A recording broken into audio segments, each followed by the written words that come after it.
चलिए क्वेश्चन लिखिए। At what minimum kinetic energy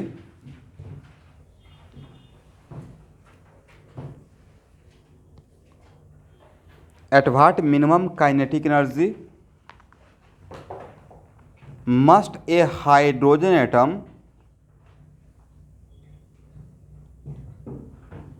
at what minimum kinetic energy must a hydrogen atom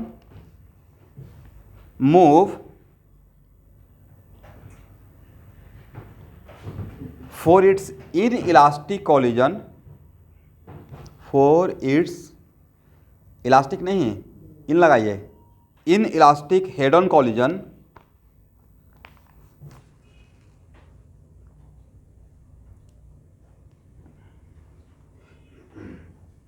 for inelastic head on collision with a stationary hydrogen atom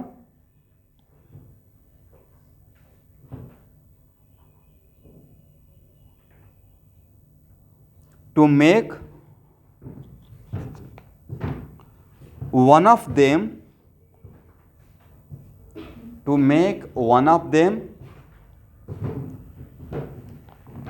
capable of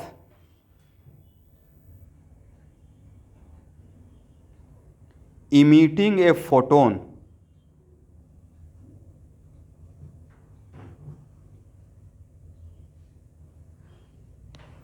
full stop. Both atoms are supposed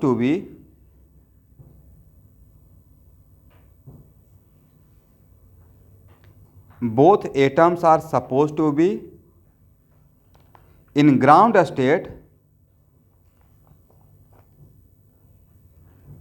before collision.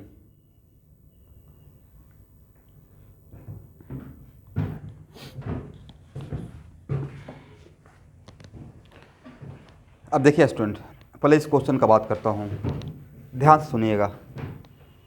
तो भाई एक question different तरीके से कम 20 बार आ चुका है। इसका जो result है वो मेडिकल में डायरेक्ट आ सकता है, ठीक है। और एक क्वेश्चन एडवांस में कभी 10 मार्क्स का क्वेश्चन बना हुआ है आज से 30 ईयर्स पहले, 25 ईयर्स पहले। और एच में इस कॉन्सेप्ट पे 4 क्वेश्चन मिलेगा, एक क्वेश्चन वर्कआउट में मिलेगा, 2-3 क्वेश्चन एक्सरसाइज में मिलेगा। तो मैं क्वेश्चन यहाँ पे बोल दूँगा कौन सा क्वेश्चन कहाँ पे है, ठीक है। और इस सबका क्वेश्चन का बनाने का तरीका थीम एक ही है। तो क्वेश्चन में क्या बोला गया है, इलास्टिक या इनइलास्टिक? इनइलास्टिक कोलिजन बोला गया है। तो ऑब्वियसली इनइलास्टिक कोलिजन में कौन सा एनर्जी कंजर्व नहीं रहेगा? पढ़ा चुके हैं ना सेंटर ऑफ मास कोलिजन, कौन सा एनर्जी? Kinetic conserve. लेकिन किसी भी टाइप का कोलिजन हो, जस्ट बिफोर और just after moment linear momentum तो कंजर्व रहेगा, है या ना। तो यहाँ पे क्वेश्चन का जो थीम है और हेड ऑन, सब लोग ज्वाइन किए हुए हैं एवरीवन?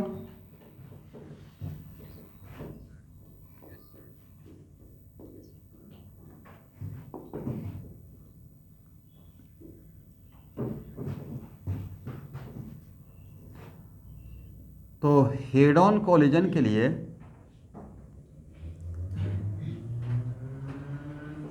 दोनों का लाइन ऑफ मोशन तो सेम रहना चाहिए, है या ना।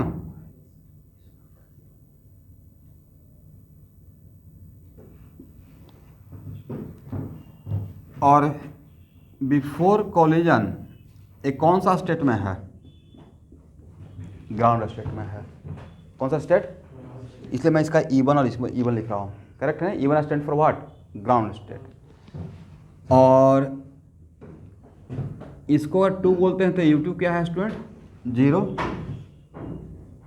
और U1 का वैल्यू दिया हुआ है, करेक्ट है।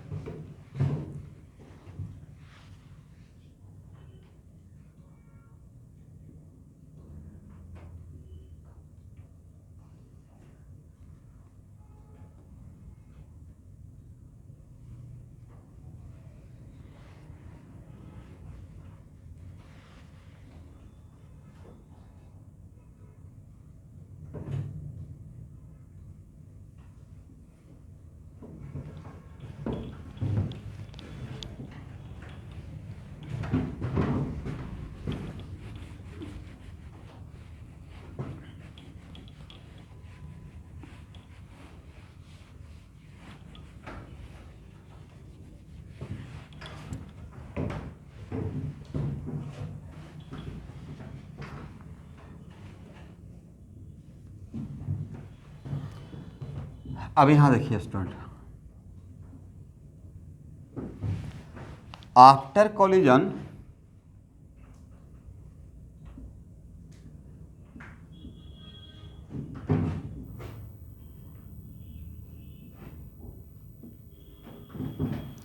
और दोनों का मास डिफरेंट रहेगा या सेम रहेगा? सेम रहेगा, करेक्ट। लेकिन थीम सेम रहेगा। समटाइम्स दोनों का मास डिफरेंट भी हो सकता है, बनाने का तरीका एक रहेगा, करेक्ट। और इसमें क्या बोला गया है, क्वेश्चन का लाइन पढ़िए तो, इसमें दोनों एटम के लिए बोला गया है कैपेबल फॉर इमिटिंग फोटोन या वन ऑफ देम। इसका इस लाइन का मतलब क्या है? इस लाइन का मतलब ये हुआ कि आफ्टर कोलिजन दोनों एटम में से कोई एक एटम एक्साइटेड स्टेट में चला जाएगा, एग्री ना? और एक्साइटेड स्टेट में जाकर फिर कम बैक करेगा, डी एक्साइटेशन होगा, और डी एक्साइटेशन होने की वजह से ही तो फोटोन इमिट होगा, राइट। तो दोनों एक्साइटेड स्टेट में जाएगा या वन ऑफ देम जाएगा? तो कौन सा एक्साइटेड स्टेट में जाएगा सर? नहीं पता है, उसी के लिए तो मिनिमम निकालना है। तो मान लेते हैं कि जो कोलाइड किया दोनों में से कोई भी एक मान लीजिए, आंसर पे कोई फर्क नहीं पड़ेगा। तो इसका इवन ही रखते हैं और इसका क्या कर देते हैं, ईएन। बाद में डिपेंडिंग अपॉन सिचुएशन हम लोग काम कर लेंगे, correct.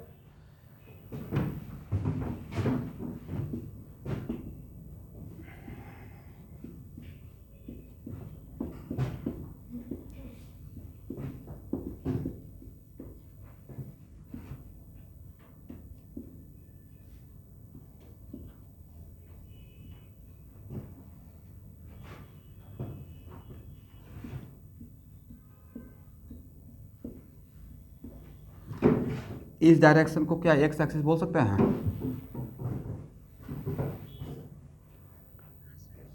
From conservation of linear momentum P I equal to P F. तो M U one equal to what, M V one, क्योंकि हेड ऑन हो जाए तो हेड ऑन कॉलिजन है तो सेम एक्सिस के अलॉन्ग मूव करेगा। तो M U one equal to M V one plus M V two, agree. तो ई वन इक्वल टू क्या हो जाएगा? देखिए स्टूडेंट, यहाँ तक समझ में आया? अब ठीक है, यहाँ देखिए, कंजर्वेशन ऑफ काइनेटिक एनर्जी नहीं होगा, बट कंजर्वेशन ऑफ एनर्जी तो बोल सकते हैं। एनर्जी नीदर भी created not destroy. Kinetic energy नहीं कंजर्व होगा, बट एनर्जी तो कंजर्व रहेगा भाई। तो क्या हम लोग ये बोल सकते हैं, टोटल एनर्जी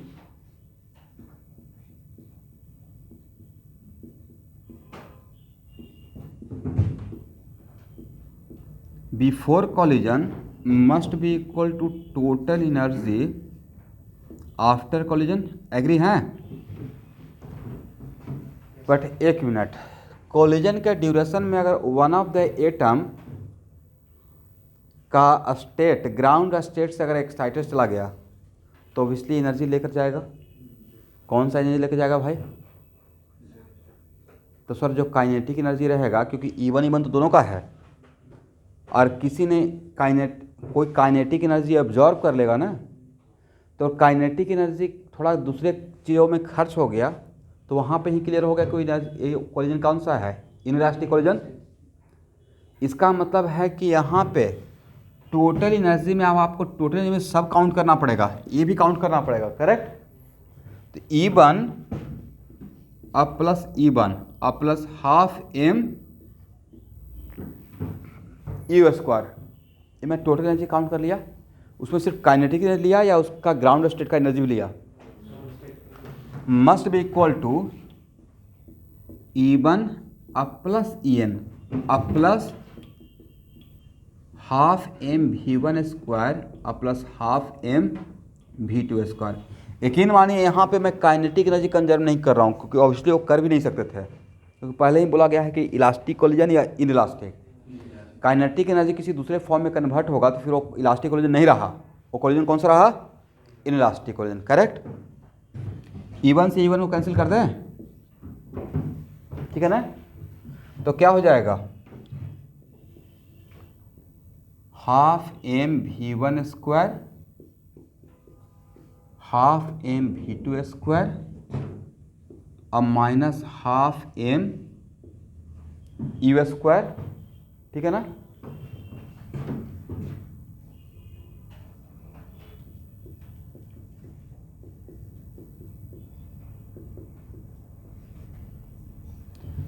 देख तो सही है, करेक्ट है। चलिए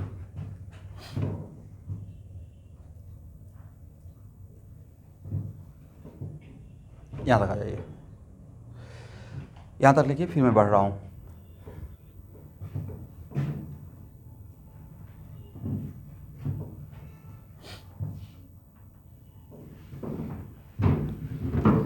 एक क्वेश्चन हम लोग का टाइम पे, मुझे याद है कि टेस्ट में फ्रीक्वेंट आता था, जब फुल टेस्ट होता था हर 1-2 टेस्ट के बाद याद आता था, अलग अलग तरीके से।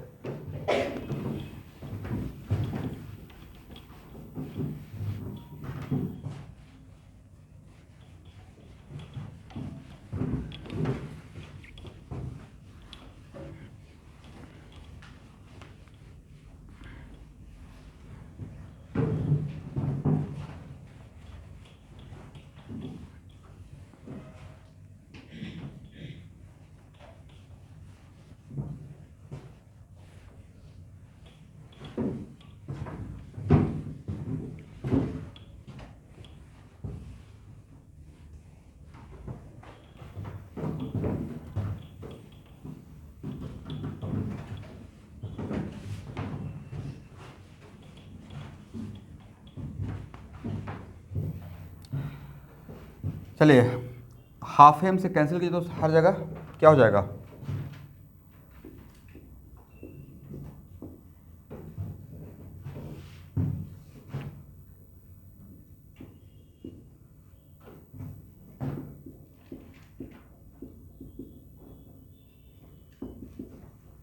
कितना लिख सकते हैं?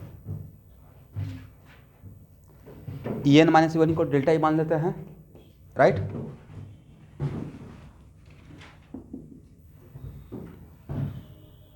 स्टूडेंट V2 के बदले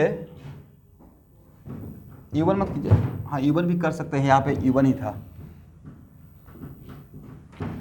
V2 के बदले आप क्या लिख सकते हैं? E1 माइनस V1 है ना? तो V2 के बदले पुट कर दीजिए V1 स्क्वायर अब प्लस E1 माइनस V1 का होल स्क्वायर अब minus E1 square plus 2 delta E by M equal to 0। इस ब्रैकेट को ओपन कीजिए, इस ब्रैकेट को।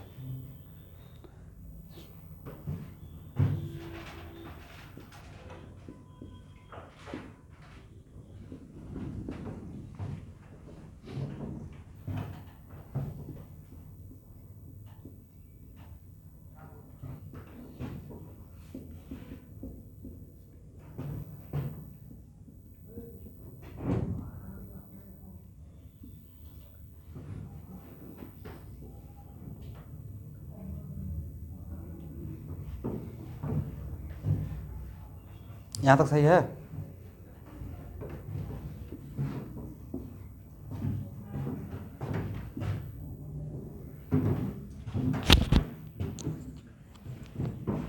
देखिए कहीं पे कोई कैलकुलेशन मिस्टेक नहीं होना चाहिए। क्या हो जाएगा student? 2 V1 square minus 2 U1 V1 अब प्लस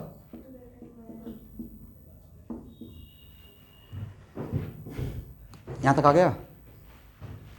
अब देखिए एक बार इस सॉल्यूशन को अगर नहीं देखे रहिएगा ना तो बनाने का तरीका पता नहीं चलेगा, पता नहीं चलेगा प्रोसीड कैसे करें, राइट? तो अब बताइए V1 V2 क्या इमेजनरी वैल्यू रहेगा या रियल वैल्यू रहेगा? जो भी मिलेगा कोई -1 -2 -1 बाई 2 या प्लस हाफ या प्लस 3/2 कुछ तो रियल वैल्यू रहेगा ना, कॉम्प्लेक्स नंबर जैसे तो रहेगा नहीं। तो फॉर रियल वैल्यू डिस्क्रिमिनेंट क्या होना चाहिए? तो U1 को नॉन मान, यस U1 को नॉन मानिए, अब V1 को अननोन मानिए। अब V1 के टर्म में क्वाड्रेटिक है, V1 के टर्म में क्या है? क्वाड्रेटिक। तो क्या ये बोल सकते हैं for real value of V1 discriminant greater than equal to 0? वहाँ से क्वेश्चन बनेगा। मतलब बिल्कुल लिंक्स, मतलब आपको एक बार एटलीस्ट इस टाइप का एक बार देखा हुआ रहना पड़ेगा सोल्यूशन। मैं आपके टैलेंट पर शक नहीं कर रहा हूँ, मैं खुद के टैलेंट पर शक नहीं कर रहा हूँ, बट एटलीस्ट इस टाइप का प्रॉब्लम में एक बार अगर देखा रहेगा तब सेकंड टाइम आपका स्ट्राइक कर जाए, अच्छा इस टाइप का प्रॉब्लम में सॉल्व किया हुआ हूँ। इसमें ऐसे कुछ क्वेश्चन होता है ना कि आप बना सकते हैं बट एक बार देखा हुआ रहना पड़ेगा। अदरवाइज क्या होगा कि आपसे 2-3 घंटा लग जाएगा, बनेगा, फिर स्ट्राइक करेगा। बट मैं अगर एक बार सॉल्यूशन दिखा दिया तब आपको स्ट्राइक कर जाएगा। तो यहाँ पर लिखिए फॉर रियल वैल्यू ऑफ, इसको ऐसे लिख सकते हैं V1 square equal to U1 V1, हर जगह 2 है ना student, right, minus delta E/m equal to what? 0। 2 से 2 कैंसिल कर दें,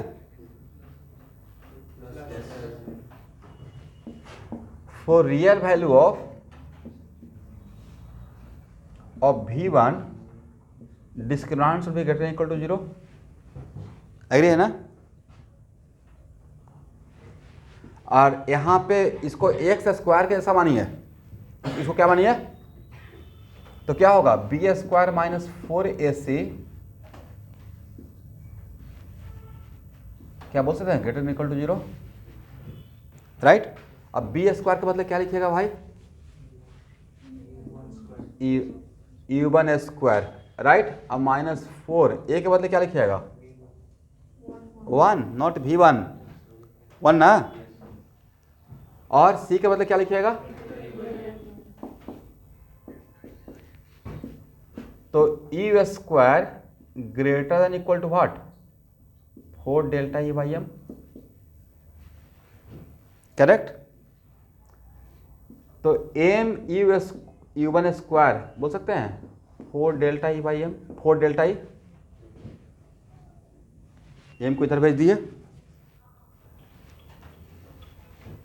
क्या ए बोल सकते हैं half MU1 square greater than equal to 2 delta E? बड़ा इंटरेस्टिंग रिजल्ट होगा। और यही तो इनिशियल काइनेटिक एनर्जी है जो मेरा क्वेश्चन का डिमांड था, है ना। वन ऑफ द एटम क्या था? स्टेशनरी, और 99.9% केस में one of the atom stationary रहेगा। तो सर इसमें क्वेश्चन का फॉर्मेट क्या रहेगा? अभी मैं बोला हूँ कि 2 हाइड्रोजन एटम है जिसमें एक स्टेशनरी है, दूसरा मूव कर रहा है। दूसरे में क्या रहेगा? एक हाइड्रोजन स्टेशनरी रहेगा और कोई जाके न्यूट्रॉन स्ट्राइक करेगा। यही हो सकता है न्यूट्रॉन जाके स्ट्राइक करेगा। बट क्वेश्चन बनाने का थीम अलग रहेगा या सेम थीम रहेगा? सेम थीम रहेगा भाई, ठीक है। इसको क्या बोलते हैं? Initial kinetic energy. Initial kinetic energy of one of the atom should be greater than equal to what? 2 delta E। तो के मिनिमम क्या रहेगा? इनिशियल काइनेटिक एनर्जी का मिनिमम वैल्यू क्या रहेगा स्टूडेंट? 2 डेल्टा E, ठीक है ना। यहां तक सॉल्यूशन समझ में किसी को प्रॉब्लम? एवरीवन चलिए। बट एक खुद से बनाते तो स्ट्राइक नहीं करता माइंड में कि एक्चुअली इसमें करना क्या है। इसमें मैंने 2 ही काम किया हूं, conservation of linear momentum halogen collision के लिए और कंजर्वेशन ऑफ काइनेटिक एनर्जी या conservation of total energy, conservation of total energy. तो इनिशियल काइनेटिक एनर्जी का मिनिमम वैल्यू रहेगा 2 delta E to En minus U1, agree. अब सारा गेम यहाँ पे है भाई। यहाँ देखिए क्वेश्चन में क्या था कि what is the minimum kinetic energy of a striking hydrogen so that at least one photon, at least one of the atom capable for emitting a photon, मतलब एक भी फोटोन रिलीज कर दे। तो एक भी फोटोन रिलीज करने का मतलब क्या है कि one of the atom excited state में चला जाए और एटलीस्ट 1 फोटोन इमिट करने के लिए ऑर्बिट नंबर 1 से एटलीस्ट ऑर्बिट नंबर 2 में चला जाए, राइट। तो मिनिमम का मिनिमम मतलब एक ही फोटोन रिलीज करना था, उसके लिए यहाँ पे मिनिमम एटलीस्ट 1 फोटोन भी रिलीज करने के लिए ए फोटोन, इसको E2 कर दे, राइट। अब इसी क्वेश्चन में रहता what the minimum kinetic energy of a striking photon so that at least it emits minimum 2 photon, तो 1 से 3 जाए, दैट्स व्हाई आइसोलेटेड एटम है, सैंपल ऑफ हाइड्रोजन एटम है आइसोलेटेड, और वन ऑफ द एटम को बोला गया है कि वन ऑफ द एटम को at least 2 photon, maximum 2 photon release करना है, तो 1 से 3 पे जाना पड़ेगा, दैट्स व्हाई 3 से 2 आया, 2 से 1 आया, राइट। तब यहाँ पे क्या रहता है, 2 फोटोन के लिए बोलते हैं तब क्या आप करते हैं, एन का वैल्यू 3 लेते हैं, बट 1 फोटोन के लिए एटलीस्ट ए फोटोन, इसके लिए एन का वैल्यू कितना कर दें, 2 कर दें। समझ में आ गया everyone? E2 minus E1, but E2 minus E1 कीजिएगा तो वो जो एक्साइटेड में गया है वो कितना फोटोन रिलीज करेगा, 1। 2 फोटोन कंडीशन में रहता तब क्या रहता, या उसी को एटलीस्ट इसी क्वेश्चन का फॉर्मेट को अब अलग तरीके से क्या पूछा, ऐसे करते हैं, होता है ना कि क्वेश्चन को हम लोग क्वेश्चन बैंक देख लिए, अब क्वेश्चन को मॉडिफाई कर रहा हूँ, तो बोलते हैं कि one of the atom at least goes into third excited state, कितना, तो इनका वैल्यू 4 कर देते, है ना, तो E4 माइनस E1 करते, तो क्वेश्चन का थीम अलग रहता या सेम रहता, सेम रहता, बट इस क्वेश्चन का करेक्ट आंसर क्या रहना चाहिए,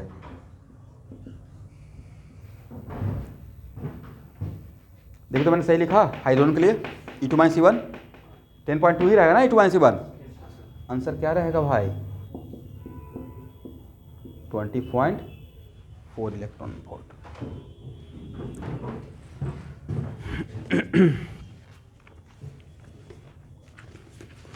अब देखिए,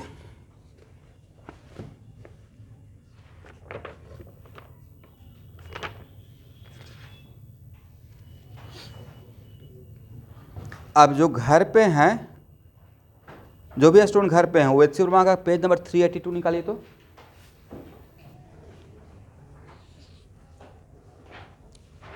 खैर आप लोगों को भी लेकर आना चाहिए, नहीं लेकर आते दूसरी बात है, जब क्लास चल रहा है तो हो या ना हो बट लेके आना चाहिए, मैं क्वेश्चन पढ़ दूंगा यहाँ पे। जो घर पे हैं वो एच सी वर्मा का सेकेंड वॉल्यूम का पेज नंबर 382 निकालिए।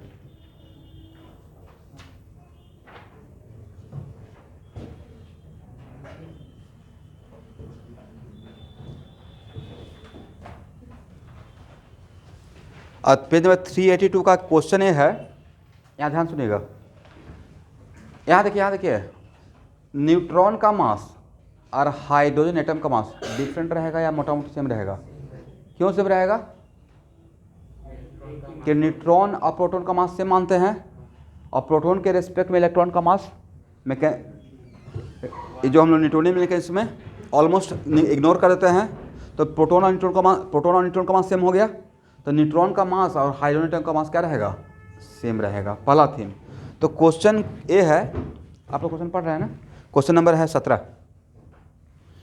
क्वेश्चन है a neutron moving with speed v, जो मैं यहाँ पे u बोला हूँ उसको यहाँ पे क्या बोला गया है, v, makes a head on collision with hydrogen atom in ground state, correct, kept at rest, find the minimum kinetic energy of the neutron for which inelastic completely या पार्सली, राइट, कंप्लीटली या partially collision में takes place, मतलब inelastic collision होना चाहिए, the mass of neutron equal to, यहाँ पे तो mention भी एच सी वर्मा कर दिए हैं, mass of neutron equal to what, mass of hydrogen atom. तो क्वेश्चन का थीम डिफरेंट है या सेम है, तो अब यहाँ पे न्यूट्रॉन है, न्यूट्रॉन तो एक्साइटेड स्टेट में जाएगा नहीं, तो इन इलास्टिक कॉलिजन होने के लिए हुआ रिस्पॉन्सिबल हाइड्रोजन एटम, वो क्या करेगा, ग्राउंड स्टेट से एक्साइटेड स्टेट में चला जाएगा, तो डिफरेंट आंसर आएगा या सेम आंसर आएगा।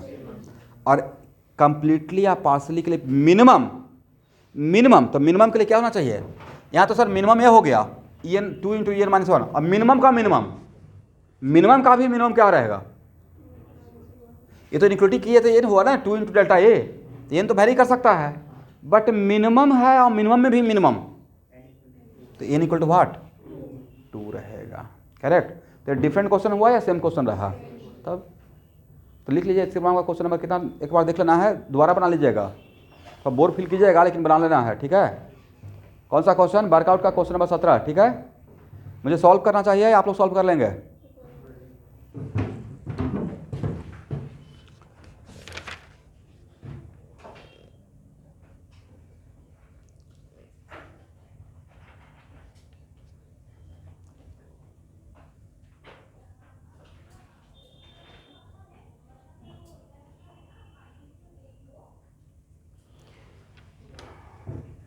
चलिए, आप इस थीम पे क्या 4 क्वेश्चन बना सकते हैं? दैट्स वाई कि होल लाइफ के लिए आपका ये थीम आपका हो जाए। तो page number 385 question number 33, 34, 35 exercise का। मेडिकल वाले बच्चे नहीं बनाएंगे, आप बना लीजिएगा, लेकिन ड्रॉपर बैच के जो भी स्टूडेंट है उसको छोड़ दीजिए। एनर्जी बैच यही इतना ही याद रखिए ना, 20.4 यही आपका जगह, ठीक है। के मिनिमम इक्वल टू व्हाट? आप लोग बस आपको शॉर्टकट देते हैं, के मिनिमम, 1 मिनट रुकिए, K minimum equal to 2 delta E याद रखिएगा आप लोग, 2 EN माइनस E1 सिर्फ याद रख लीजिएगा कहीं पे, ठीक है। उतना टाइम नहीं है नीट में। और अगर मिनिमम का सिर्फ मिनिमम बोला जाएगा तो इनका वैल्यू 2 पुट कर दीजिएगा। 2 फोटोन का बोला जाएगा तो इनका वैल्यू 3 पुट कर दीजिएगा, हो जाएगा। आप लोग को डेरिवेशन करने का रिक्वायरमेंट नहीं है, बट इन लोगों को मेहनत थोड़ा करने दीजिए, यानी वालों को। तो कितना क्वेश्चन बनाना है? 4 क्वेश्चन। एक क्वेश्चन रहेगा क्वेश्चन नंबर 17 वर्कआउट का, फिर एक्सरसाइज का क्वेश्चन नंबर 33, 34 एंड 35। आज ही बना लेना है, देर मत कीजिएगा, बाद में भूल जाइएगा, ठीक है। और खासकर 34, 35 तो पक्का बनाइएगा, हो जाएगा एवरीवन।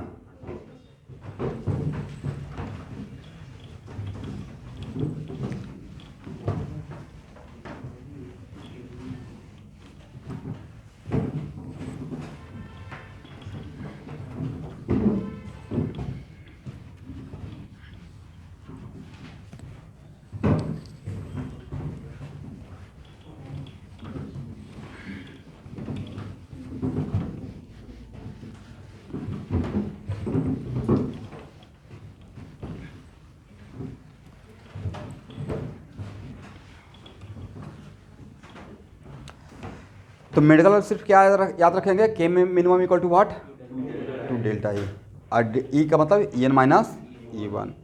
डायरेक्ट ऐसा क्वेश्चन चांस कम है, बट फिर भी याद रखिए, ठीक है।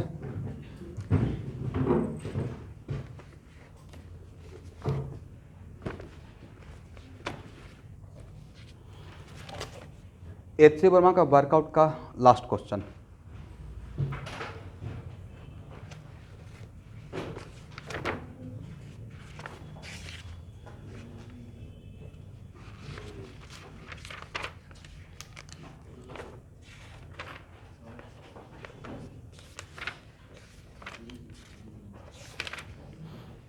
मैं बोल देता हूँ, a small particle of mass m, देखिए मैं लिख देता क्वेश्चन बोलता हूँ। ए स्मॉल पार्टिकल, बहुत आसान क्वेश्चन है, of mass m moves in such A way that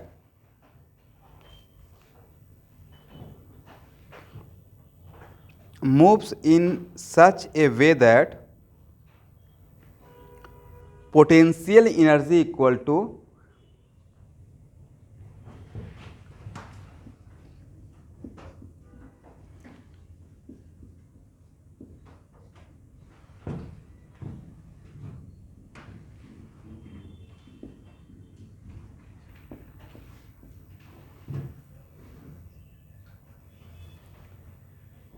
where omega is a constant and r is the distance of particle from the origin, full stop. Assuming Bohr model of quantization of angular momentum, assuming Bohr model of quantization of, original question का जो थी language वही मैं बोल रहा हूँ। Assuming Bohr's model of quantization of angular momentum and circular orbits so that SHOW radius of nth allowed orbit, so that radius of nth allowed orbit is proportional to root over n। जिनके पास HCB है तो student, मैंने language को change किया या same language use किया है? देखिए तो सेम है ना। चलिए बनाइए। इस टाइप का क्वेश्चन तो ऑलरेडी एक बना चुके हैं, एक या दो।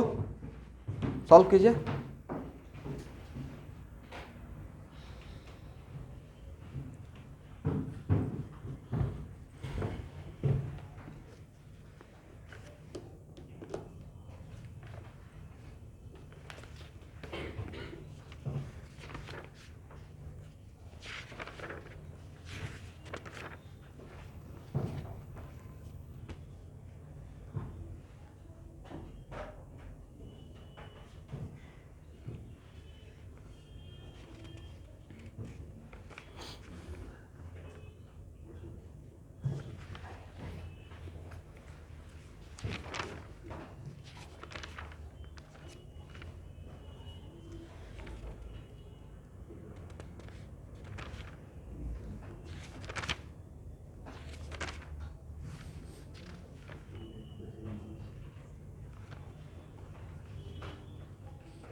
चलो ट्राई करके फाइनल पर पहुंचे।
स्क्वायर करेंगे हाँ एम स्क्वायर करेंगे याते आर ये M square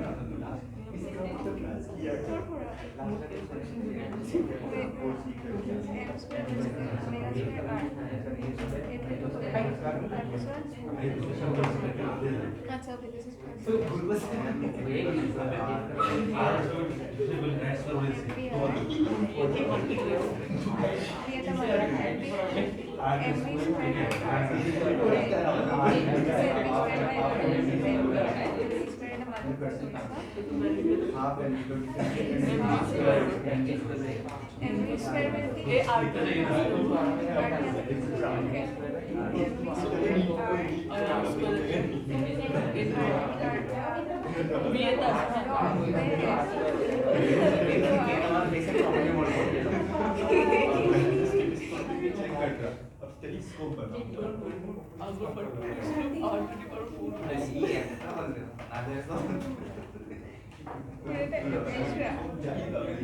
Don't worry, no one to give a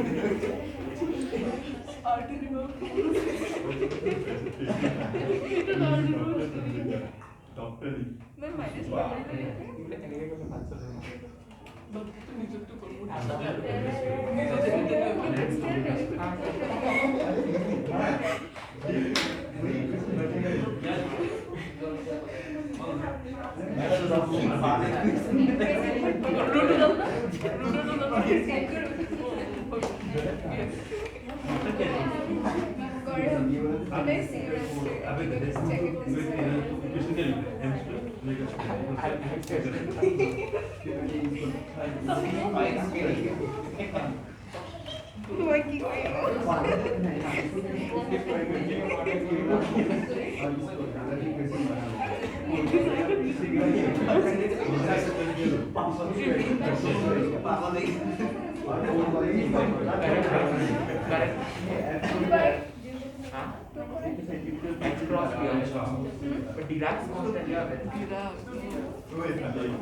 अब मेगन सुपर 30 का आने में तुम्हारे बात करेंगे पहले जो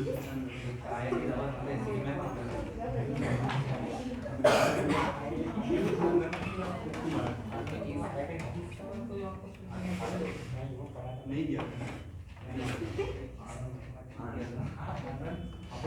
मैंने साइंस लिया है इसी का मैं सुपर 30 देखा जो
इसका आंसर में प्रॉब्लम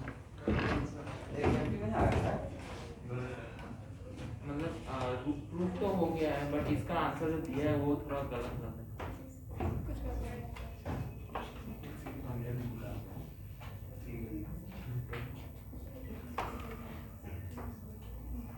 ओहो भाई क्वेश्चन में एम स्क्वायर लिखा हुआ है राइट एम रहना चाहिए ये प्रॉब्लम है ना।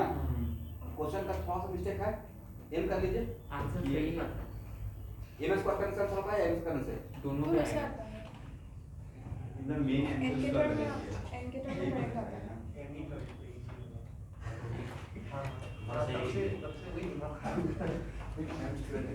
देखिए वो जो क्वेश्चन सॉल्व किए हैं उसमें एम मान कर सॉल्व किए हैं, एम स्क्वायर नहीं, समझ गए? क्वेश्चन में देखे ना फर्स्ट टाइम जो डिफरेंशिएट किया गया है।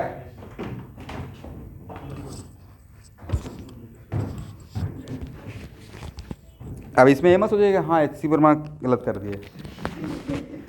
नहीं, कभी कभी बच्चा होता है कि अच्छा है मैं ही सही हूँ, टीचर गलत जो क्वेश्चन सेट करा गलत हो गया, मिस्टेक हो सकता है भाई।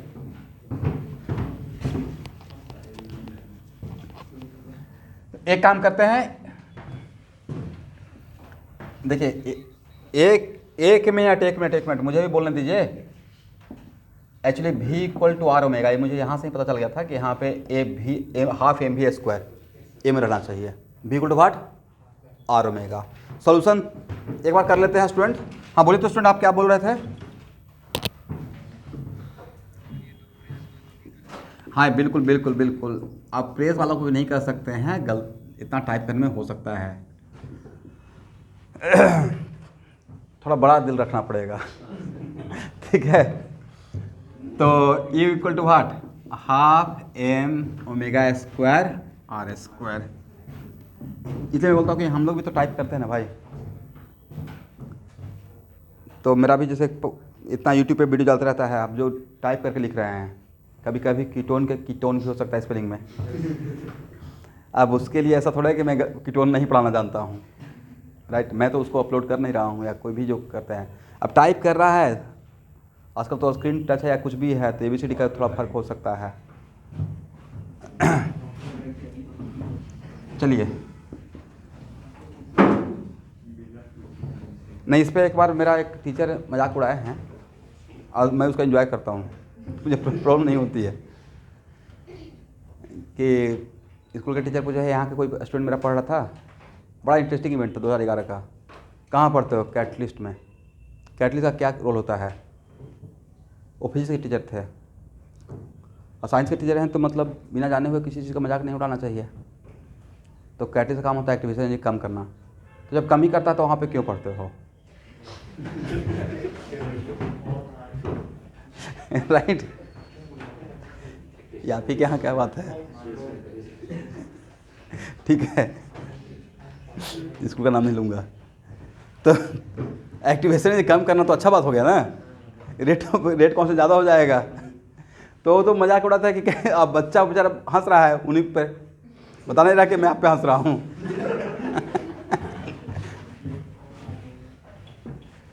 बाद में पता चला हुआ कि अच्छा मेरा बच्चा हंस चला गया। बार इक्वल टू कितना हो जाएगा भाई? Minus M omega square R. Negative sign क्या इंडिकेट करेगा? कि force toward the center, yes. इसका मतलब यहाँ पे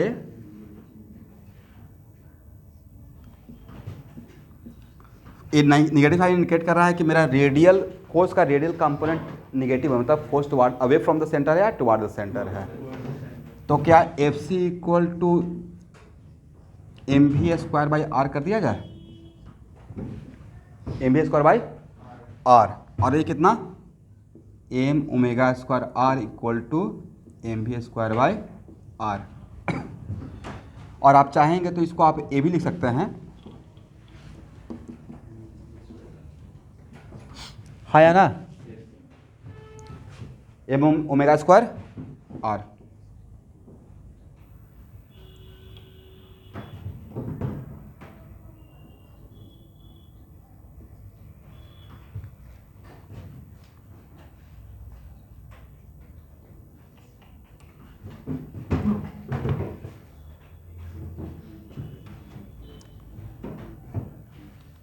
ओहो, यहाँ पे उन्होंने बोला है कि ओमेगा को कांस्टेंट मानना है। ये हम लोग से मिस्टेक हो जाता है अभी। ओमेगा को एंगुलर स्पीड नहीं बोले हैं, ओमेगा को मानने के बोले हैं कांस्टेंट। तो अगर मैं भी यहाँ पे ओमेगा ही मान लूँगा तो काम खराब हो जाएगा, ठीक है? M we square by R. इसका मतलब यहाँ से भी इक्वल टू क्या आ गया, आर ओमेगा। वही मैं देख रहा था कि ये तो कैंसिल होगा, 1 = 1 हो जाएगा। 1 ओमेगा यहाँ पे बोला है, एंगुलर स्पीड नहीं मानिए, कुछ एक कांस्टेंट मान लीजिए। तो V equal to what, R omega. एक क्वेश्चन। और दूसरा क्या रहेगा, M V R equal to what, N H by 2 pi. तब भी का वैल्यू यहाँ पुट कर देते हैं। तब भी का वैल्यू पुट कीजिएगा तो कितना हो जाएगा, इक्वेशन फर्स्ट का यहाँ पे value M R omega N to R equal to what, N H by 2 पाई।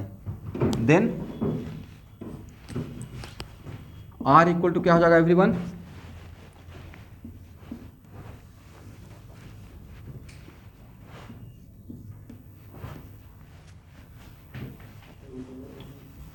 बोलिए, R equal to what, N H by 2 pi M omega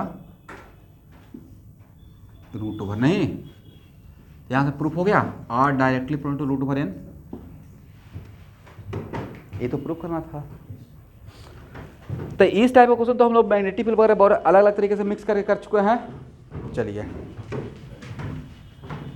sir आपने जैसे वहाँ पे वो v वाला जो मतलब वो ओमेगा में नहीं कन्वर्ट किया है, नहीं किए यहाँ पे, अगर बट आंसर आया। नहीं यहाँ पे एम ओमेगा अगर मानना भी रहेगा तो ओमेगा डे स्क्वायर आर मानूंगा, क्योंकि उन्होंने क्वेश्चन में ओमेगा को एंगुलर स्पीड नहीं बोला है, ओमेगा एक कांस्टेंट है, नहीं पता है कि ओमेगा क्या है।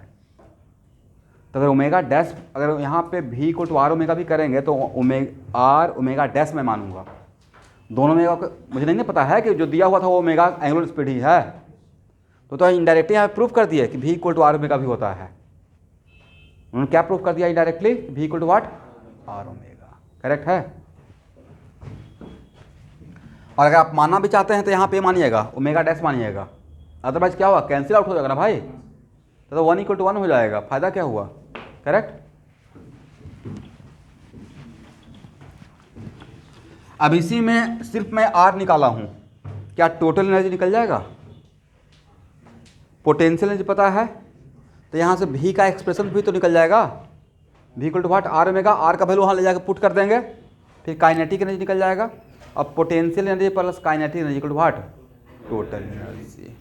तो ये बिल्कुल जो ये है ना कि अलग फोर्स का जनरली होता क्या है ना, इस टाइप का क्वेश्चन में आप देखोगे इस टाइप का मैग्नेटिक फील्ड इन्वॉल्व कर दिया, ये इन्वॉल्व कर दिया, आप क्वेश्चन का थीम पकड़ पाए। क्वेश्चन का थीम ये रहता है कि इस टाइप का क्वेश्चन में जनरली पोटेंशियल एनर्जी का एक्सप्रेशन दिया रहता है, गेस किए होंगे, राइट। और साथ में एक लाइन बोला जाता है, अप्लाई क्वांटाइजेशन ऑफ। तो पोटेंशियल एनर्जी का एक्सप्रेशन से फोर्स का एक्सप्रेशन निकालते हैं, और वहाँ से force equal to what, M into V square by R करते हैं, और उसके बाद M V R equal to N H by 2 pi करते हैं, और वहाँ से सॉल्व करते हैं। तो क्वेश्चन बनाने का पैटर्न डिफरेंट है, हर बात में हर क्वेश्चन सेम है, तो बस इस पैटर्न को पकड़ लीजिए। और इस पर क्वेश्चन पक्का आएगा ही आएगा, मतलब ये ऑलरेडी फ्रीक्वेंट क्वेश्चन का 5 या 6 या 7 बार आया हुआ है। बोर्ड में भी अगर सब्जेक्ट में आता है तो कोई सरप्राइजिंग बात नहीं रहेगा, ठीक है।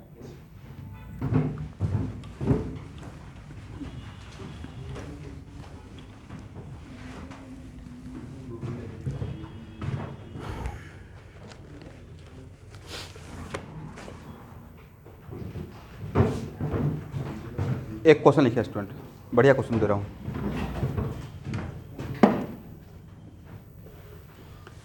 A stationary hydrogen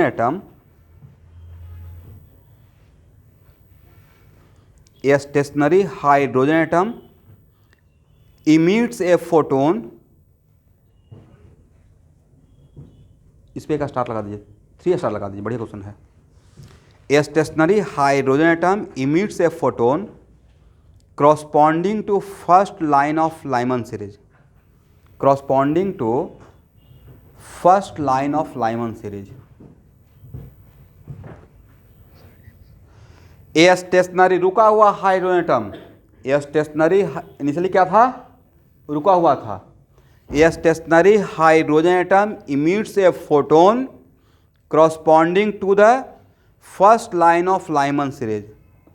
what is the recoil speed, what is the recoil speed does the atom acquire?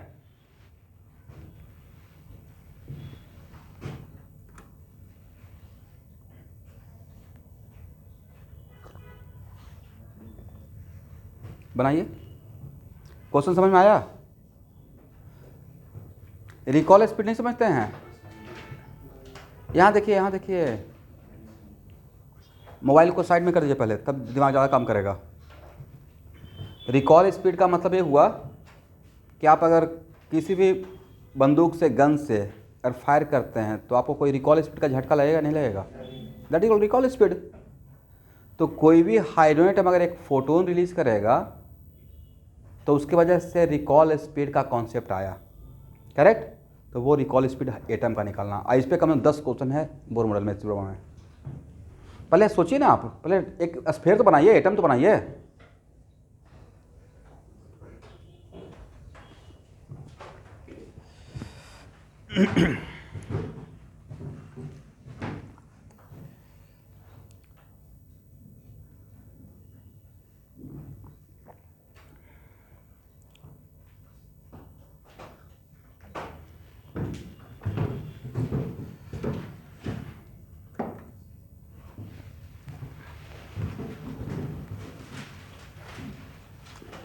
आप लोग सॉल्व कीजिए, नहीं कीजिए, कम से कम एटम बनाकर फोटोन आउट करके उसके बारे में कम से कम सोचिए, थिंक कीजिए।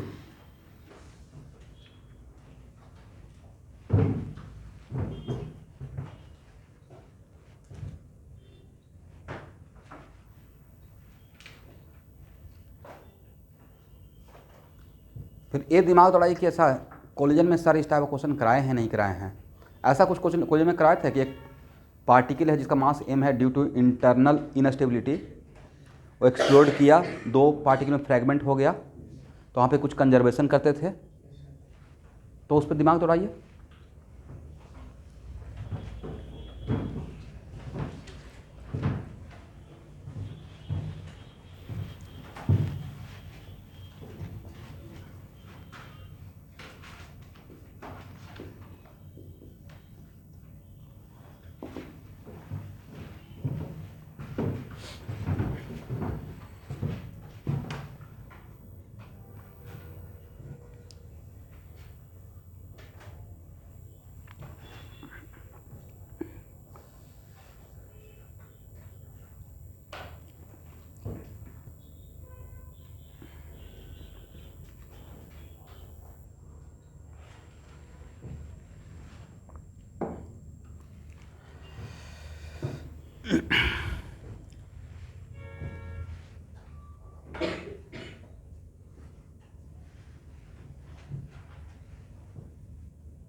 चलिए स्टूडेंट, नहीं मुझे v का एग्जैक्ट वैल्यू चाहिए, एक क्वेश्चन इस में भी है। 1 मिनट यहाँ देखिए एवरीवन, ध्यान सुनिएगा। कौन सा line? First line of Lyman series का वेव नंबर क्या रहेगा? वेव नंबर हाइड्रोजन एटम का जो फोटोन आउट होगा उसका वेव नंबर क्या रहेगा भाई? 3/4r। 1 मिनट रुकिए। तो सर अभी तक तो यही आता था, अभी तक लिखना नहीं है। अब जब मैं सॉल्व करूंगा तो देखिए, सुनिए ध्यान से। तो सर एग्जाम में आएगा first line of Lyman series, तो क्या आंसर देंगे? तो एग्जाम में आएगा तो यही आंसर दीजिएगा, क्योंकि अभी तक first line of Lyman series, first line of बामर series, first line of Brackett series जो भी पूछा जाता है, तो कुछ भी क्वेश्चन में इफ एंड बट अगर मेंशन नहीं किया जाएगा तो ये मान के चलते हैं कि जो मेरा एटम है वो रुका हुआ है। क्या है? स्टेशनरी माना गया है एटम को, करेक्ट? लेकिन भाई अब यहाँ पे ये वेव नंबर नहीं रहेगा। यहाँ से लैम्डा का वैल्यू कितना हो जाएगा? वेव नंबर तो ये तो लैम्डा रहेगा ना भाई, आप लोग लैम्डा बोल दिए मुझे, राइट? वेव नंबर बोले हैं, लैम्डा बोल दिए हैं।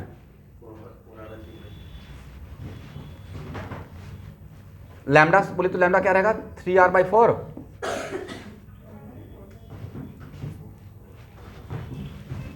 अरे भाई 1/λ इक्वल टू क्या होगा? 1/rz²। करेक्ट?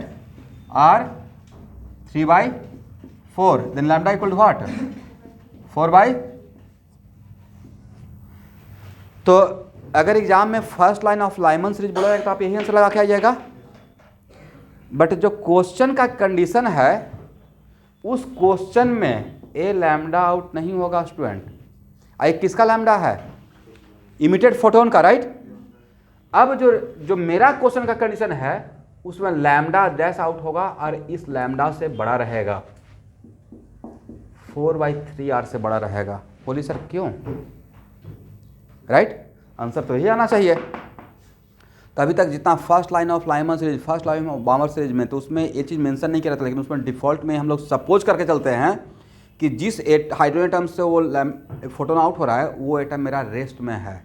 फोटोन के आउट होने से उस एटम पे कोई इफेक्ट, बट इस क्वेश्चन का कंडीशन क्या है कि फोटोन के आउट होने से उसका रिकॉल स्पीड क्या हुआ, क्या होगा। इसका मतलब इस क्वेश्चन में पहले ही बोला गया है कि यहाँ से सब लोग देखिएगा, ये भी एक टाइप का प्रॉब्लम है, इसका शॉर्टकट मेथड भी बहुत बढ़िया समझा दूंगा।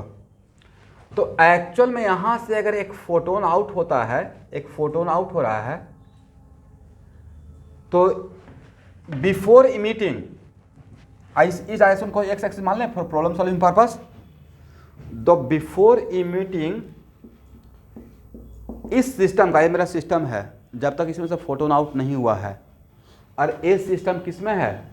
ये एटम मेरा कौन सा स्टेट में है? E2 में, करेक्ट? तो इनिशियल लीनियर मोमेंटम इस सिस्टम का क्या है? 0। बट भाई फाइनल भी तो लीनियर मोमेंटम 0 ही होना पड़ेगा ना, from Newtonian mechanics, from conservation of linear momentum. तो यहाँ से कोई फोटोन अगर आउट हुआ इस डायरेक्शन में, करेक्ट, मान लेते हैं, तो फोटोन का तो लीनियर मोमेंटम होता है h/λ, है ना? h/λ, lambda equal to h/p, तो p equal to what? h/। तो अगर इसका मोमेंटम रहेगा, इस मोमेंटम को काउंटर करने के लिए इसका भी तो मोमेंटम रहेगा एटम का, और ये दोनों मोमेंटम का अलजेब्राइक सम क्या रहना चाहिए? 0। एग्री? इसका मतलब है कि ये फोटोन आउट होगा तो उसके वजह से इस एटम को एक रिकॉल स्पीड मिलेगा, और इस एटम को रिकॉल स्पीड मिलेगा, और ये रिकॉल स्पीड मतलब इस एटम के पास काइनेटिक एनर्जी भी थोड़ा होगा, स्पीड रहेगा तो काइनेटिक एनर्जी। तो भाई वो काइनेटिक एनर्जी कहाँ से आएगा? तो अगर इस एटम को हम लोग पकड़ कर रोके हुए रहते हैं तब तो इसको काइनेटिक एनर्जी नहीं मिलता, और सारा एनर्जी लेकर कौन जाता? फोटोन। और कितना? E2 - E1। बट क्या फोटोन के पास E2 - E1 रहेगा 10.2 इलेक्ट्रॉन वोल्ट, या उसका कुछ 10.2 इलेक्ट्रॉन वोल्ट में से कुछ इसको मिल जाएगा in form of kinetic energy. आप लोग एग्री हैं या नहीं इस बात से? यस। इसलिए जो फोटोन यहाँ पे अगर रिकॉल स्पीड होगा तो जो एनर्जी ऑफ फोटोन रहना चाहिए first line of Lyman series का, जब एटम को रेस्ट में पकड़ के रखते, या जो अभी तक हम लोग जानते थे, वो एनर्जी फोटोन के पास नहीं रहेगा, लेस देन 10.2 रहेगा। Is it right? तो अगर लेस देन 10.2 रहेगा तो 10.2 के लिए लैम्डा था, तो एनर्जी कम हो गया, तो लैम्डा कम रहेगा या लैम्डा ज़्यादा हो जाएगा? ज़्यादा हो जाएगा। तो अब जो लैम्डा मिलेगा वही लैम्डा रहेगा जो हम लोग जानते हैं first line of Lyman series के लिए, या अलग लैम्डा रहेगा? अलग लैम्डा रहेगा। ये बात सबको दिमाग में आ गया, समझ में आ गया कि क्यों ऐसा होगा? लेकिन एग्जाम में अगर फर्स्ट लाइन पूछा जाएगा तो क्या आंसर देके आइएगा? यही आंसर देके आना है। अनटिल अनलेस, मेडिकल बच्चे, अनटिल अनलेस जब तक रिकॉल स्पीड नहीं पूछा जाता है, जब तक आपको, अगर सर रिकॉल स्पीड नहीं पूछाएगा तब क्या मानेंगे? तब आप एटम को रेस्ट में मानिए है। रिकॉल स्पीड पूछा जा रहा है मतलब मैं आपको फोर्स कर रहा हूँ कि अब इस डायरेक्शन में भी आपको सोचना है। Is it right? तो यहाँ जो लैम्डा निकलेगा ए फोटोन का, उसको लैम्डा डैश मानते हैं, और वो लैम्डा डैश जो हम लोग लाइमन जानते हैं वो लैम्डा से छोटा रहेगा या बड़ा रहेगा? बड़ा रहेगा ना, एनर्जी कम हो गया था, लैम्डा क्या हो गया? ज़्यादा हो जाएगा। करेक्ट है यहाँ तक? ये बात सबको समझ में आ गया है? चलिए अदरवाइज डायरेक्ट अगर मैं बोल देता कि लैम्डा अलग रहेगा, जो हम लोग लाइमन का जानते हैं फर्स्ट लाइन का, उससे डिफरेंट लैम्डा रहेगा, तो आप इसको ट्रस्ट नहीं करते। अभी मैं इसको थोड़ा सा एम्फेसाइज किया कि क्यों ज़्यादा रहेगा, ज़्यादा हो जाएगा, क्यों डिफरेंट रहेगा। अब तो ये बात दिमाग में आ गया। चलिए अब यहाँ पे पहला तो ये कीजिए, p x i equal to क्या बोल सकते हैं, सही है ना। Initial linear momentum must be equal to what, final linear momentum. Initial linear momentum कितना था भाई, 0। फाइनल क्या लिखेंगे स्टूडेंट, सर फाइनल लिखिए m v minus m v लिखे ना, according to my coordinate system. अब plus h by lambda dash, क्या सही है एवरीवन। ये लीनियर मोमेंटम मैंने किसका लिखा, सर फोटोन का, मेरा सिस्टम यही था ना। फोटोन तो भी तो एटम से ही आउट हुआ, राइट। तो ये किसके लिए है, फोटोन के लिए। ये किसके लिए, एटम के लिए। इसमें माइनस क्यों लगाए, sir along negative x axis, क्योंकि दोनों का डायरेक्शन क्या रहेगा, जस्ट अपोजिट। तो यहां से लैम्डा डैश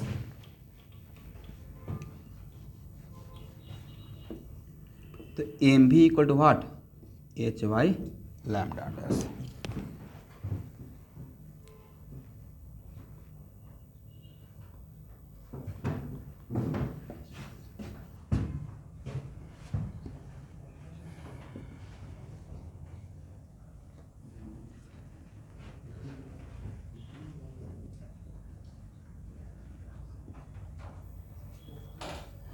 देखिए तो ये लिख सकते हैं, लैम्डा डैश को हम लोग फ्रीक्वेंसी के टर्म में कन्वर्ट कर सकते हैं। इसका मतलब H nu dash equal to क्या, एम भी सी लिख सकते हैं। कहीं पे अगर रिक्वायरमेंट होगा तो लिख सकते हैं ना। लैम्डा कुछ नहीं किया भाई, लैम्डा डैश को फ्रीक्वेंसी और स्पीड में कन्वर्ट कर दिया। Nu equal to v equal to nu lambda से, तो c equal to what, nu dash lambda dash, then lambda dash equal to what, c by nu dash. वही काम किया हूँ, करेक्ट। तो यहाँ पे h nu dash equal to what, m भी सी। ये मेरा फर्स्ट इक्वेशन मिला। ये कहाँ से मिला, from conservation of linear momentum. अब कंजर्वेशन ऑफ एनर्जी कर दीजिए।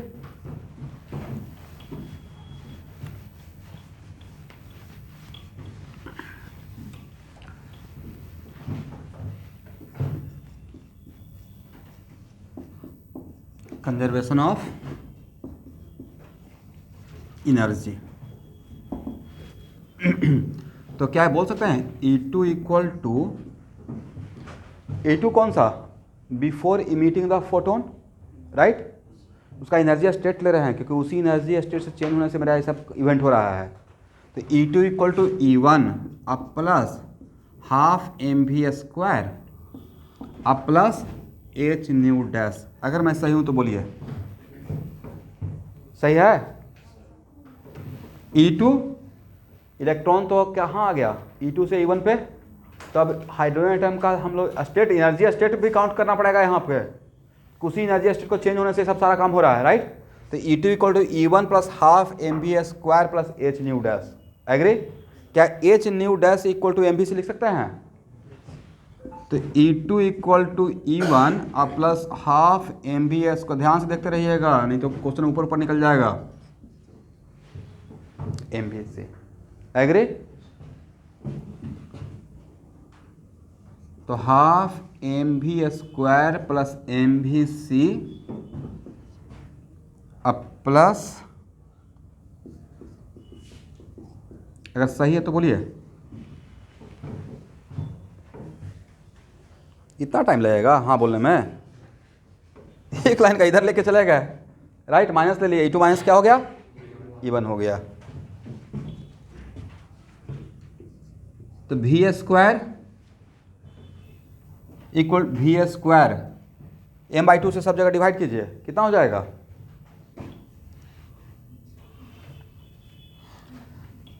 एक मिनट स्टूडेंट, यहाँ देखिए हाफ एम वी स्क्वायर अब प्लस भी एम इंटू वाट सी।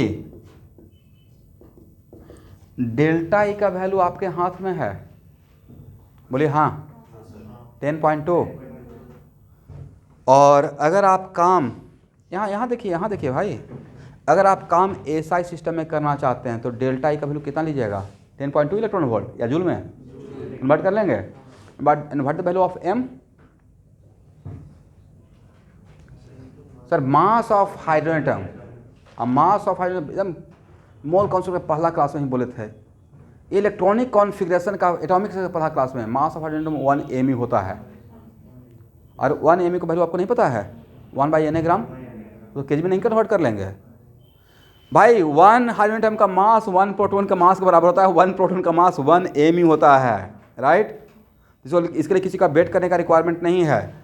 और x² - 3x + 6 = 0, ऐसा क्वाड्रेटिक आप लाइफ में नहीं सॉल्व किया है। क्या होता है -b ± √d/2a, और यहाँ पे v स्पीड है तो निगेटिव वैल्यू नहीं लेंगे, स्पीड पॉजिटिव चीज़ है, राइट। तो क्या इस क्वाड्रेटिक को आप यहाँ पे only unknown is what v, find the value of v।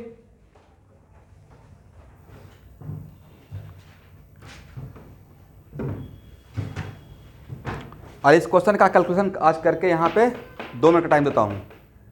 भी सब सारा वैल्यू आपको पता है, इसमें 2 वैल्यू भी का मिलेगा ना, कौन सा वैल्यू को छोड़ देना है, और सारा काम ऐसा सिस्टम में कीजिएगा।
क्या आंसर यही आया है?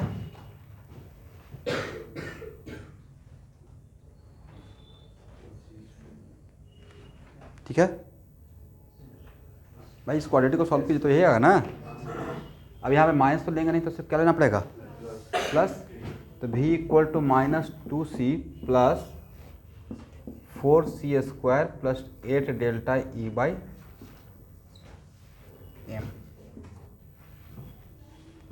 और डिवाइड बाय 2।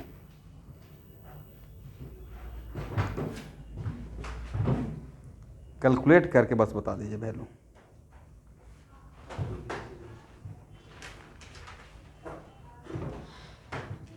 देखते हैं यहाँ पे आकर पेन रुक जाएगा, इसमें फिजिक्स का मिस्टेक है।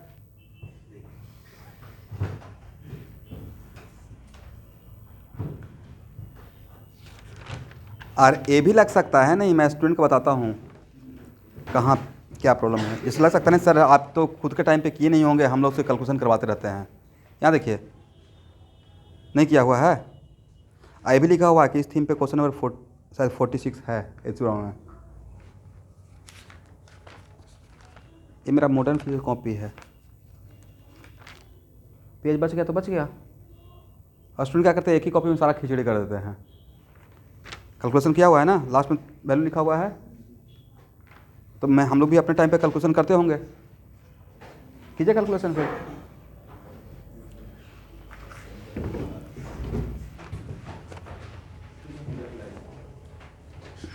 अब कुछ स्टूडेंट पूछ रहे हैं 1 एम को वैल्यू बताओ। 1/n ग्राम बोल दिए, फिर भी पूछ रहे हैं 1.67 इंटू 10⁻37 kg -27 kg।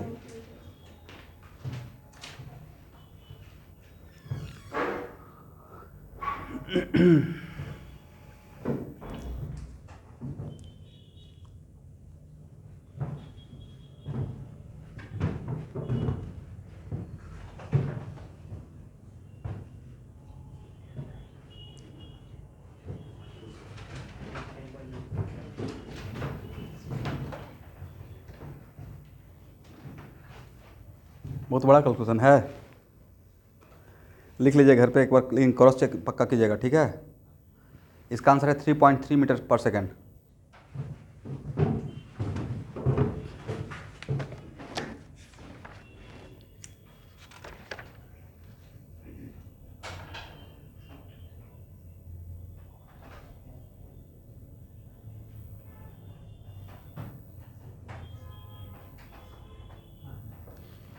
इसी थीम पे एक क्वेश्चन है चुराव में, क्वेश्चन है 46, लास्ट क्वेश्चन, टाइम मिलने से देख लीजिएगा।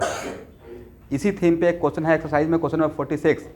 मेडिकल वाले बच्चे नहीं देखना है, यहीं वाले देख लीजिएगा, क्वेश्चन नंबर 46, ठीक है। सर अब इसका कुछ शॉर्टकट बताइए, इसका तो एक शॉर्टकट तरीका। आंसर पे बिल्कुल फ़र्क नहीं पड़ेगा, ऑलमोस्ट इतना ही आंसर आएगा, बट जानबूझ के मैं ये बिल्कुल this is the correct way, मतलब इसमें कहीं भी इफ एंड बट नहीं है, बिल्कुल जो होना चाहिए वो मैं लिया, और कहीं पे भी कुछ किसी चीज़ को इग्नोर नहीं किया।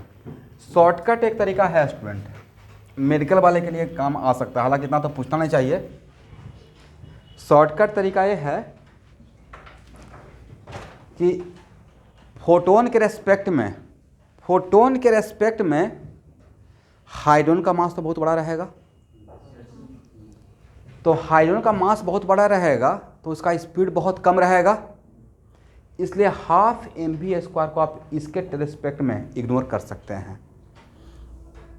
इस टर्म को हाफ mv² को आप इसके रेस्पेक्ट में h न्यू, ये क्या था, h न्यू था ना, उसके बदले ही तो पुट किए थे, आप इस टर्म को इग्नोर कर सकते हैं। Because mass of hydrogen is very high, then speed is very less, और किसके रेस्पेक्ट में speed is very less, with respect to photon. Photon का स्पीड तो स्पीड ऑफ लाइट रहेगा, राइट। तो इस टर्म को आप क्या कर सकते हैं, नेग्लेक्टेड, ठीक है। तो इस टर्म को निगलेक्ट कर दी जाएगा, तो E2 minus E1 equal to क्या आ जाएगा, h nu dash equal to what, mvc, then v equal to what, delta EY mc। आई कितना, 10.2 इंटू 1.6 इंटू 10⁻19 जूल, और डिवाइड बाई बोलिए 1.67 इंटू 10⁻27 इंटू 3.8 इंटू 10⁻8।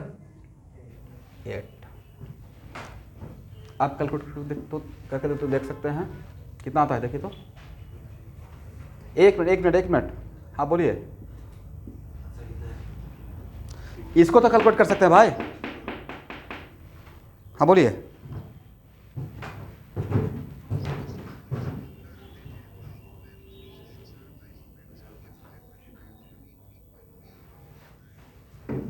इसका आंसर यही है, v equal to delta E by M c, यही shortcut इसका है। v equal to what, delta E by M c. But ये delta E by M c भी तो क्या है, कंजर्वेशन ऑफ लीनियर मोमेंटम के एच न्यू डैश किसके बराबर लिखा है, h nu dash equal to M v c, conservation of linear momentum से। तो सेकेंड टर्म में हम लोग एजम्पशन ले लिए, इसको इग्नोर कर दिए हैं, हाइड्रोजन के काइनेटिक एनर्जी को इग्नोर कर दिए हैं। 3 पॉइंट, बट करेक्ट 3.3 है, तो अप्रोक्सीमेशन कर दिए है ना।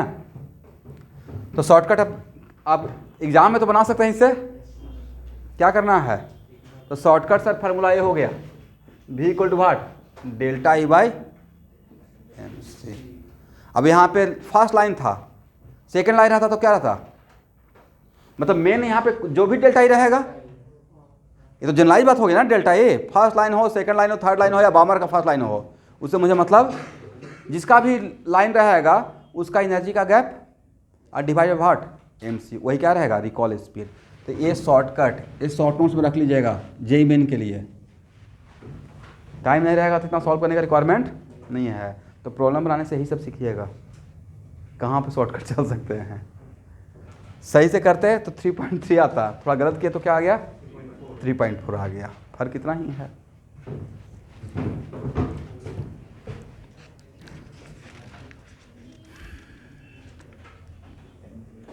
चले इसी थीम पे मैं लिखवा देता हूँ, सेम थीम पे एक टाइम निकाल के आप लोग तो बना ही लीजिएगा भाई, आप लोग डंडी मत मारिएगा। Question number 36 H C Verma का एक बार पढ़ तो लीजिए कि वही है या नहीं है क्वेश्चन में।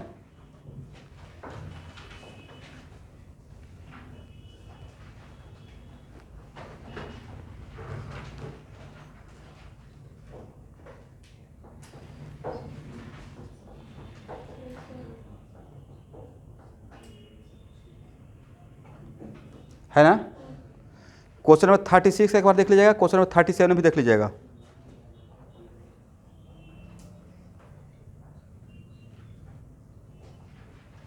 थर्टी सिक्स 37, तो देखिए कल के क्लास में, पिछले क्लास में मैं दिया था 33, 34, 35।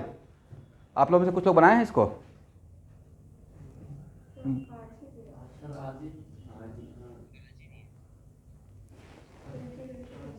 ओहो आज ही तो दिया था 33, 34, 35, सॉरी 34, 33, 34, 35, और आज क्या दिया 36, 37, मतलब 33 से 37 तक।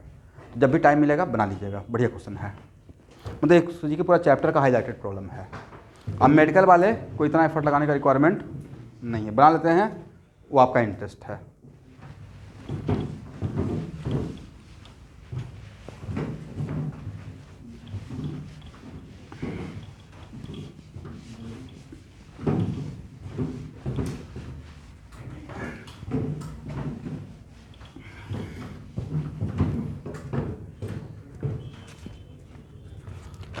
Okay everyone,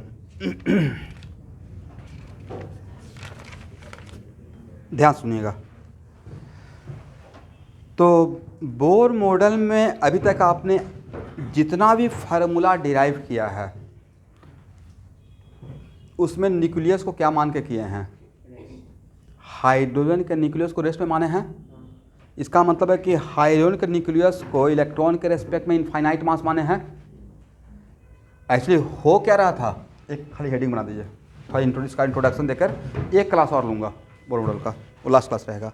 effect of the finite mass of the nucleus, effect of the finite mass of the nucleus.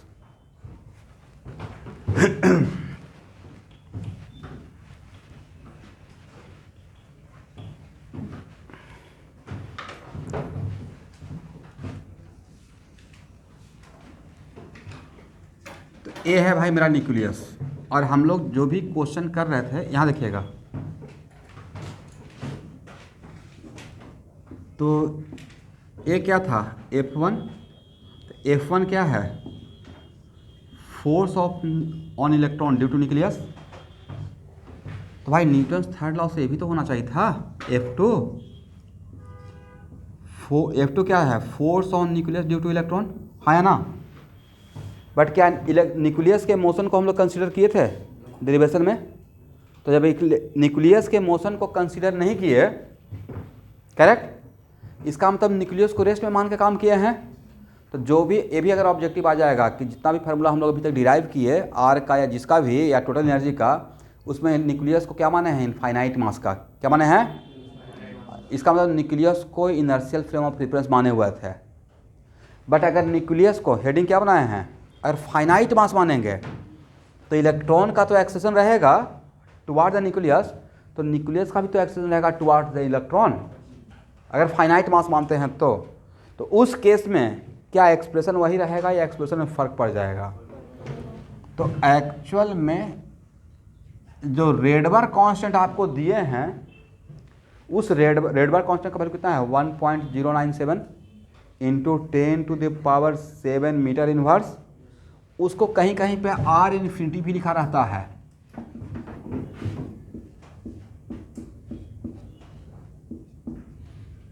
इस आर इन्फिनिटी का, ये इन्फिनिटी का मतलब होता है कि ऐसा नहीं कि infinite Rydberg constant, infinity indicate for what, कि न्यूक्लियस का मास क्या माने हुए हैं, इनफाइनाइट माने हुए थे। लेकिन अगर न्यूक्लियस का मास इस ये आएगा, इस पे आईआईटी में क्वेश्चन आया हुआ है, तो अगर न्यूक्लियस का मास को फाइनाइट मानेंगे तो रेडबर कांस्टेंट पे फर्क पड़ जाता है। रेडबर कांस्टेंट थोड़ा तो सर कितना से चेंज हो जाएगा, इस पर 3 या 4 क्वेश्चन करवा दूंगा, वही आपके लिए काफ़ी रहेगा। तो फाइनाइट मास मानने पे न्यूक्लियस का और इनफाइनाइट मास, तो अभी तक जो जानते हैं वो क्या है, इनफाइनाइट मास का, तो फाइनाइट मास मानेंगे और इनफाइनाइट मास मानेंगे तो दोनों केस में रेडबर कांस्टेंट का रिलेशन अगर आपको निकालने के लिए सिखा, दोनों के बीच में रिलेशन निकाल दिए तो सारा चीज़ हम लोग के हाथ में आ जाएगा। बोले कैसे, टोटल एनर्जी इक्वल टू आप जानते हैं RCH Z²/n², हाँ या ना, तो एक्चुअली आप ये जानते हैं दिस वन, करेक्ट, यही था ना। लेकिन अगर इसके बीच में रेडबर कांस्टेंट वेन न्यूक्लियस का मास फाइनाइट और रेडबर कांस्टेंट वेन न्यूक्लियस का मास इनफाइनाइट, दोनों के बीच में अगर रिलेशन रहेगा तब टोटल एनर्जी क्या के लिए, आर के लिए, जहाँ पे फाइनाइट रहेगा वहाँ फाइनाइट का वैल्यू आर पुट करेंगे, और जहाँ पे इनफाइनाइट रहेगा वहाँ पे, तो 99% केस में तो इनफाइनाइट ही मास रहेगा, कुछ भी नहीं मेंशन किया हुआ है, तो क्या मानना है। तो सर हम लोग को पता कैसे चलेगा कि कहाँ पे कौन सा लें, तो जब कुछ भी मेंशन नहीं किया मतलब क्या मानना है, मेडिकल वाले बच्चे जो जानते हैं वही पुट की जाएगा। अगर फाइनाइट मास मानना रहेगा तो क्वेश्चन के लैंग्वेज से पता चल जाएगा। जैसे यहाँ पर रिकॉल स्पीड नहीं पूछा जाता तो आप निकालते क्या recall speed, first line of Lyman से इससे पूछा जाएगा, तो क्या मानिएगा, इस हाइड्रोजन का स्पीड भी कंसिडर करेंगे, तब कंसिडर करने का रिक्वायरमेंट नहीं है, करेक्ट। तब जो आप जानते हैं वही आंसर दे के आना है, lambda equal to E2 - E1 से जो आता है, या RZ² जो भी आएगा फार्मूला से। लेकिन रिकॉल स्पीड करते तो आपको मैं फोर्स कर रहा हूँ उस डायरेक्शन में सोचने के लिए, तब वो ऐसा सोचना है, ठीक है। इसको नेक्स्ट क्लास आज के लिए इतना है।